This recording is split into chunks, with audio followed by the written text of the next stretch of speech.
8 ঘন্টায় 60টি কফিন, এমন চ্যালেঞ্জও নিতে হয়েছে তাকে। দেশে বড় কোনো অঘটন বা মৃত্যু হলেই দুলালের খোঁজ পড়ে।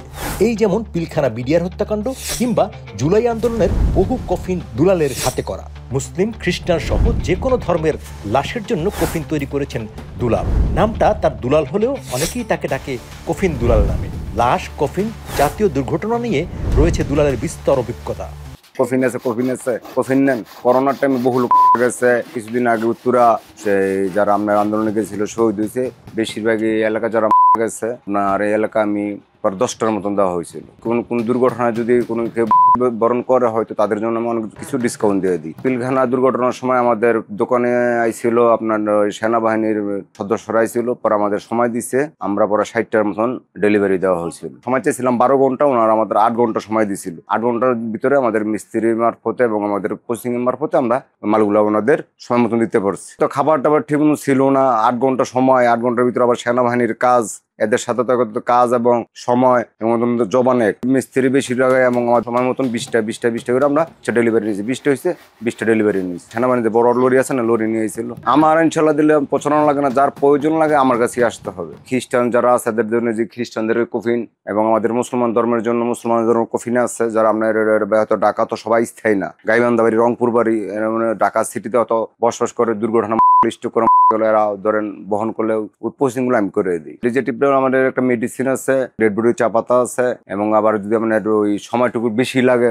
হয়তো ওনারা বরফ দিয়ে নিয়ে যায়, পলিথিন দিয়ে বরফ দিয়ে বহন করে নিয়ে যায়। এর ভিতরে চা পাতা আছে, মেডিসিন আছে। খ্রিস্টান কফিন সহ দেয়, আমরা তো তার কফিন সহ হয় না। কফিনটা মুসলমান ধর্মের জন্য যারা মারা যায়, কফিনটা হলো আপনার বহনের জন্য, পরিবহনের জন্য, যেন কোনো সমস্যা না হয়। খ্রিস্টানরা আমরা একটা ওনারা 1-1.5 লক্ষ টাকা, 2 লক্ষ টাকা আর ওনারা একটা ডেড বডির পিছনে খরচ করে। আর আমাদের মুসলমানদের জন্য অনেক গরিব অসহায় লোক আছে, আপনার কাপড় কিনার টাকাই থাকে না। ওনারা যদি আমার কাছে আসে আমি বিনামূল্যে দিয়ে দিই। খ্রিস্টানের দাম একটু বেশি আর আমাদের মুসলমান যেটা ওইটা আমরা একটু দাম কম। অনেকজনে বলে আপনার কফিনের দোকানদারি যারা করে তারা মাতাল অবস্থা দোকানদারি করে, কিন্তু আমি ওইভাবে মাতাল অবস্থা দেন, আমি সুস্থ সরল ভাবে আমি আপনার এই সম্পূর্ণ পোস্টিংটা করে দিই। ঢাকা মিল থেকে ডুমগড় থেকে আনলো, অন থেকে আমরা পোস্টিং পারলো না, ওনারা থেকে ভয় পাইলো, সম্পূর্ণ আমি এখান থেকে করে দিই। কাটাছিড়া থাকে সবাই আতঙ্কের ভিতরে থাকে না, আর ওখান থেকে শুধু আমরা ওগুলো দিয়ে পেঁচাইয়া শুধু বড়িটা দিয়ে দেবে, পলিথিন দিয়ে পেঁচাইয়া এখানে থাকে। আর ওই যে আমরা বুকের এখানে থাকে, ওটা শিলি করা থাকে। ওইটা আপনার গোসল করালে একটা বডি যত ডেরিং হোক, যত খারাপ হোক, কিন্তু গোসল করার পর আর কিছু থাকে না। গোসল করার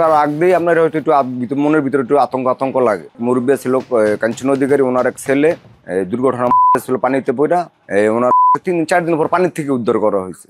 পরে এই যে কফিনটা ওনার জন্য অনেক ফুল ছিল শরীর, পরে কফিনটা বানানো হয়েছে। পরে আমরা এখানে যে অবস্থা দেখছি, আমরা লাশ বার করে দিইনি। আপনার একটা বার করতে অনেকজনের ক্ষয়ক্ষতি হয়ে যাবে, অনেকজন স্ট্রোক করবো, দুর্গন্ধ অনেকজন দিতে পারে, এমন অবস্থা হয়েছিল। ভয়াবহ ছিল। শরীর থেকে আমরা মাংস ছুলে পড়ছিল, চামড়া, আমার অবস্থা পুরো ভয়াবহ ছিল।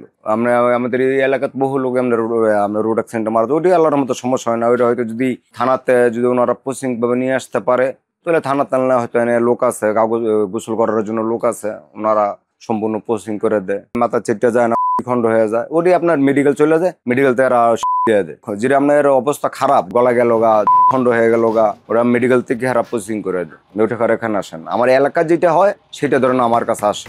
আর তত যেমন আমরা গলায় দেওয়া এগুলো আছে, বিষ এগুলো আসে, চোখগুলো বড় বড় হয়ে যায়, আর আমরা হয়ে যাই। অনেকজনের আপনার বড় বড় হয়ে যায়, যেমন পোস্টমর্টম করা হইলে চোখটা আবার আমরা আগের মতন হয়ে যায়, বাবার হয়ে যায়। পোস্টমর্টম করে আবার জিভ আগের মতন হয়ে চলে যায়। যারা আপনার মারা যাবে তাদের হয়তো দম যাবে, নিঃশ্বাসটা যাবে হয়তো মুখ দিয়ে, নাহলে চোখ দিয়ে। যদি চোখ দেওয়া নিঃশ্বাস যায় ওনার চোখ বড় হয়ে যাবে, আর যদি আপনার মুখ দিয়ে নিঃশ্বাসটা যায় অনেক হয়ে যাবে। আর যদি অন্য রাস্তাতে চলে যায়, ওই রাস্তার ওইভাবে ক্ষতিটা হয়। ছাদ থেকে যারা আত্মহত্যা চাপ দেওয়া যায়, বেশিরভাগ মাথায় আঘাত খায়, মাথা আপনার হয়তো নাক মুখ দিয়ে হয়ে যায়, মজক ফেটে যায়। মজকে ফেটে হইলে আপনার নাক মুখ দিয়া হয়ে যাবে, চোখ দিয়ে হয়ে যাবে। যেরকম আমার ফ্যামিলির সাথে হয়েছে, হয়তো রাত্রে আপনার হয়তো আমি একটু ঢাকার বাইরে ছিলাম, হয়তো আমার ছেলে আইছে, দোকানে কেউ নেই, একটা ধাক্কা মারলো, অনেক দোকান থেকে কেউ নেই, এরকমই হয়। সবাই তো অভ্যাস না, অনেকজন আমরা দেখতে পারে না। হ্যাঁ, এরকম আমরা আমি বিভিন্ন গোরস্থানে আমি তো যাই, গিয়ে দেখি কি জানেন, মা মারা গেলে ছেলে মাটি দেয় না, ওই যে হয়তো আমরা গোরস্থানে ভয় পায়, গোরস্থানের মনের ভিতরে যে ভয় পায়, এরকম। গাইবান্ধা, রংপুর যে গুলো যায়, এগুলো আপনার সর্বনিম্ন 8 ঘন্টা থেকে 10 ঘন্টা লাগে। ওইগুলো আপনার অল প্যাকেজটা আমার কাছে আপনার লোক বুঝেই নেওয়া হয়। যেরকম আমরা যার সমর্থন আছে তার কাছ থেকে একটু নেওয়া হয়, আর যার মোটামুটি একটু সমর্থন কম আছে তার কাছে ভাবে নেওয়া হয়। 20টা 30টা ওই বাইরে ওই বারিন্দা রাখি, এখানে রাখি। ওই একটা কফিন বার করতে গিয়ে অনেক কষ্ট হয়ে যায়। সারাদিন 24 ঘন্টাই থাকি কফিন মানানোর চলমান অবস্থায়। আমরা এর ভিতরে খাওয়া চলে, এর ভিতরে নাস্তা চলে।